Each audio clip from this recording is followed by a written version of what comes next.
শেষ কথা বলি, প্রাণীর সাথে বিশ্বনবীর কেমন আচরণ ছিল। একবার এক আনসারের খেজুর বাগানে ঢুকলেন, ঢুকে দেখেন একটা উট কাঁদে, কানে কানে এসে বিশ্বনবীকে কি যেন বলে যায়। বিশ্বনবী রেগে বললেন, এই উটের মালিককে? এক আনসারের সাহাবী বললেন, ইয়া রাসূলুল্লাহ আমি।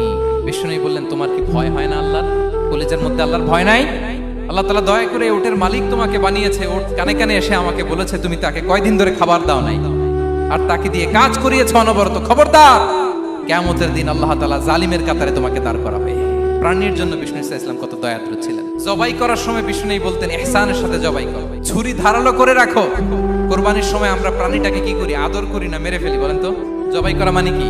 মেরে ফেলতেছি। বিষ্ণু বলেন, ইদা কাতালতুম ফাহসিনুল কিতলা, মারবা ঠিক আছে কিন্তু মন মতো না, ইহসানের সাথে কতল করো। ওয়ালিউহিদ্দা আহাদুকুম শাফরাতাহু ওয়ালইয়ারিহ যাবিহাতাহু, ছুরিটাকে ধার করে রাখো যাতে করে খুব সহজে তার রুহটা বের হয়ে যায়।